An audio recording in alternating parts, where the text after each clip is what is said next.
All right, so what we're going to be doing is we're going to be changing this light here. I'm going to demonstrate what y'all are going to be doing on all the lights. So we're going to be retroing these over from a fluorescent T8 bulb and ballast over to a LED bulb that no longer requires a ballast. The bulbs themselves have a driver already made up inside the bulb. The only thing you do is I'll disconnect the power, I'll disconnect the ballast, I'll pull the ballast down, take the ballast out completely. There's tombstones on either end that holds light bulbs, and we'll make one end hot and we'll make the other end the neutral. And then that's all you got to do is put it back together, put the bulbs in. But when you put the bulbs in, you have to remember which end you made hot, because there is a schematic on the bulbs, and you have to put the line side to that side of the ballast, or that side of the bulb, and then your neutral side to the other end.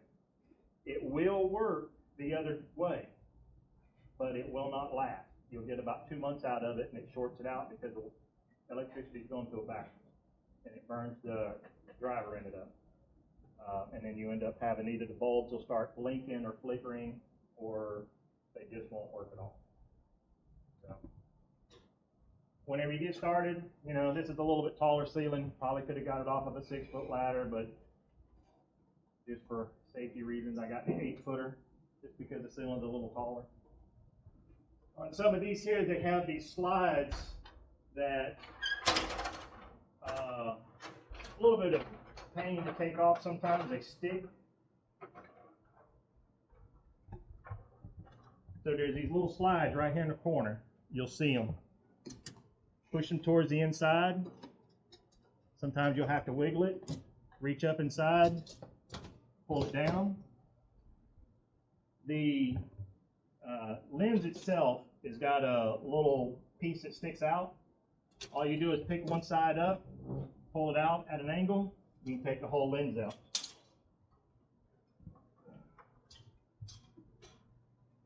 Of course, have your tools with you.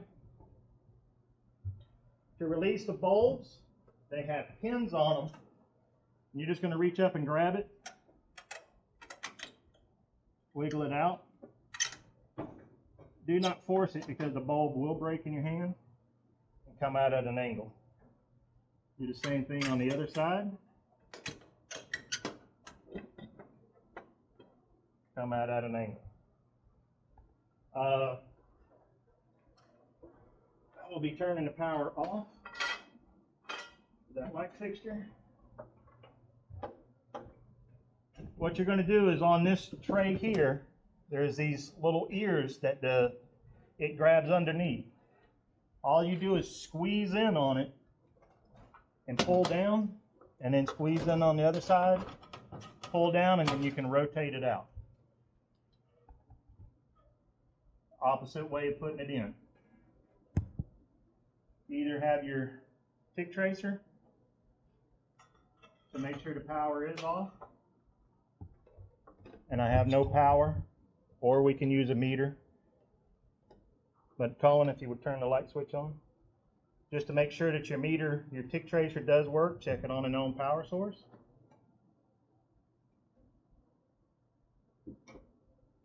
Let's see here.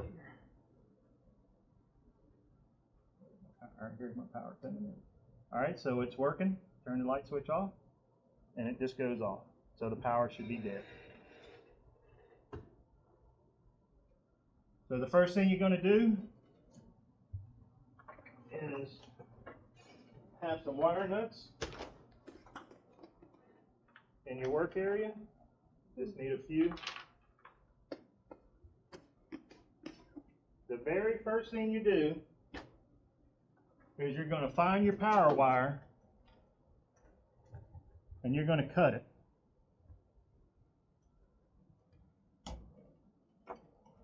Doesn't matter where you cut it at. The best thing to do is cut it towards their close as you can to your ballast, so that you can have as much wire as you can when you go to rewire it. But the very first thing you do is put a wire nut on it. That wire is now safe, so if somebody comes in behind you and you're in a room by yourself, might be somebody that hit that light switch 1,000 times. The first thing they're going to do when they come in the room, turn the light switch on. that makes this hot again. So if you wire nut it off, you don't have to worry about it getting chopped. Next thing you're going to do, cut your neutral wire.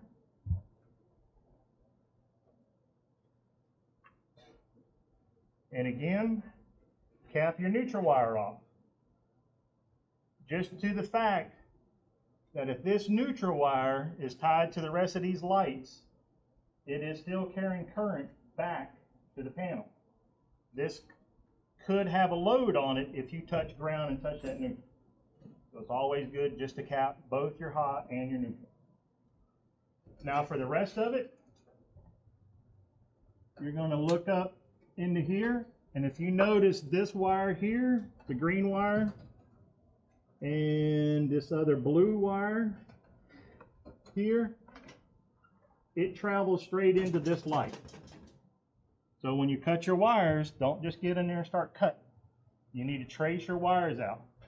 You want to pull all your wire nuts down so that you can trace everything easily, find out where everything's going.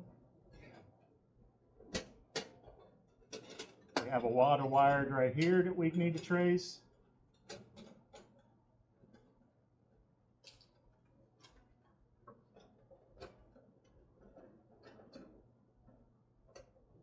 All right, so these two yellow wires here are going to be your neutral. You have one going to one side, one going to the other side. Your red and blue wires here, you do have a loop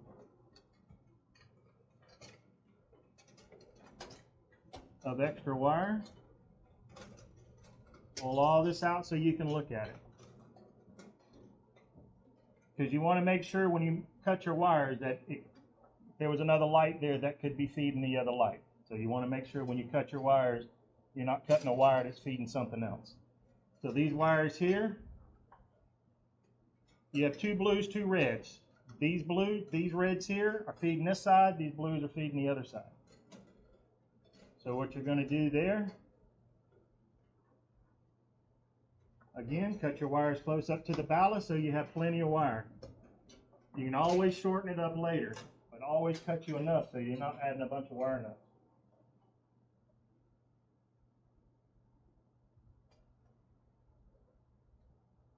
So the next thing we're going to do, hopefully my screwdriver,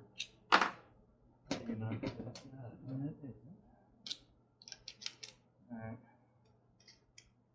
So that's going to be an 11/32 nut, which I can use my pliers for.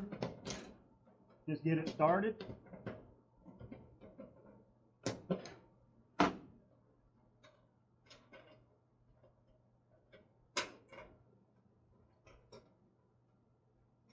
So if you have nut drivers, your 11/32, your nut drivers should all have a color on top of it. Red is usually quarter, yellow is 5/16, green is 11/32. That's what this is at 11/32. These are very common on ballast. So when you take that nut out, you're done with the ballast. Put it off to the side. So we're going to separate our wires again. And all of these wires right here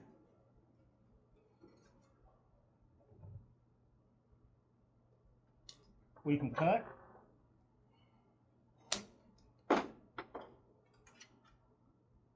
When you're cutting your wires and you're working, 9 times out of 10 there's a little hook right in the front of your ladder. Take your wires, drape them under that hook. And that way you're not coming back after your work is done, you got to pick up a bunch of wires off the floor. This way when you get done, you can grab all the wires, you can throw them away in the trash can. Why can't we cut those, that specific blue and red? Because we're not going to use the ballast? Right, so this will be wired directly hot now. So what we're going to do is strip all these wires off.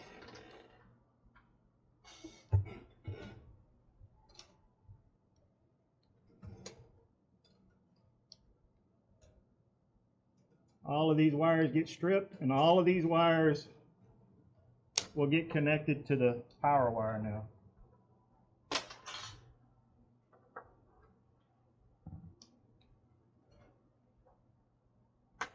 Before you hook everything up, it's always good like right here, I felt a bad section in the wiring, and all it is just the outer sheath feels like it's just gotten a little hot, but it seems okay. Just make sure there's not a bare spot, so when you push this back up in there, you don't have a bare spot hitting your metal. So always check it. So what we're going to do now is we're going to take all 4 of our wires, and we're going to take all of them and make sure they're all, the ends are the same length. The tips are all parallel with each other. We're going to take our hot wire, put it in the same bunch, get them all together, and then we're going to put our wire nut on it. Once we do that, make sure you get a good twist, and then go back and pull each individually wire. Just make sure nothing's going to come out underneath that, because if they're not under there good, it's not going to light the new light bulb off. We're going to take our wires, stuff them back up in here nice and neat and out the way. Now we're going to take our neutral, feed it through here. We're going to take our other end, see where we are. I'm going to take and bend it back this way so that I know I have plenty of length. I can cut these 2 wire nuts off.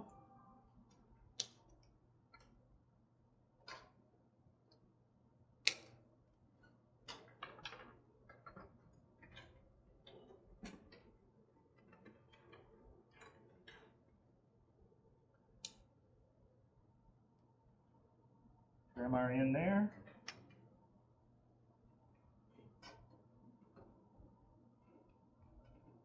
Trim our ends. Again, we'll grab a wire nut. Make sure our ends are good and straight across. Take the wire nut. Twist these until you start feeling the wire twist. When you feel the wire twist, you know you got a good twist and that wire nut's not going to come off and the wires aren't going to come underneath it.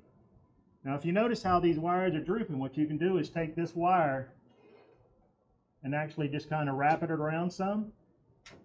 So when you go to put your cover back on, you don't have all these wires drooping. So where's the cover at? Someone give me the cover. Mark, can you get the new bulb one? Again, we'll have to push our wires here back up. Make sure no wire is going to get pinched whenever you push it back up in here.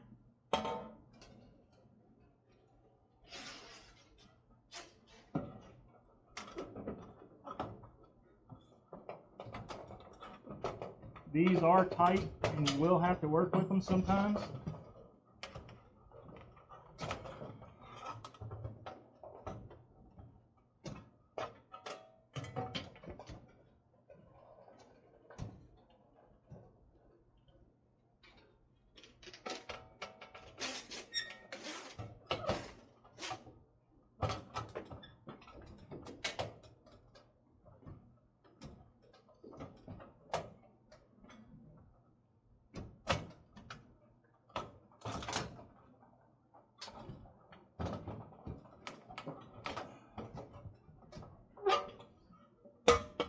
What's going on?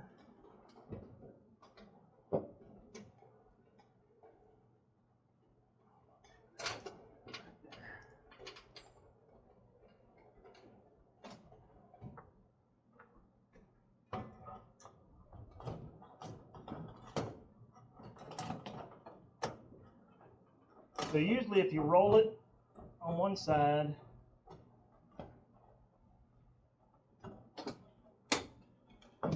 get one side started and then work your way on the other one.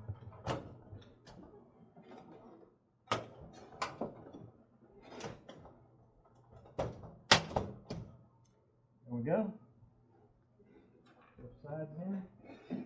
All right, so now we made this end's the neutral, this end's the hot. If you look on the bulb, you'll see in and in. That's the neutral side. On the other side of the bulb, it's labeled L for line. Make sure that this end goes to the hot side. So when you go to wire it, you got to remember which end is your neutral and your line. So you got the little tabs on each end, the little ears. They'll be straight when you go in, and then you rotate it to go up into the tombstones. Again, you'll come in at an angle. Both ends.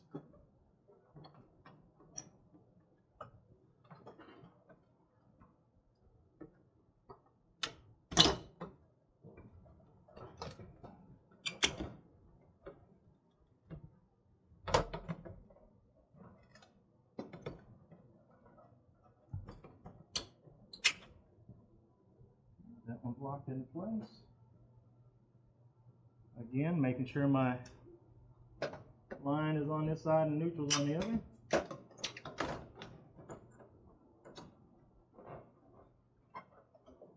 What I'm doing here is pushing the tombstone up against the fixture so it gives me that little bit more room. And then rotate it in. All right, Mariah, you want to hit the switch? Hopefully it works. And there we go.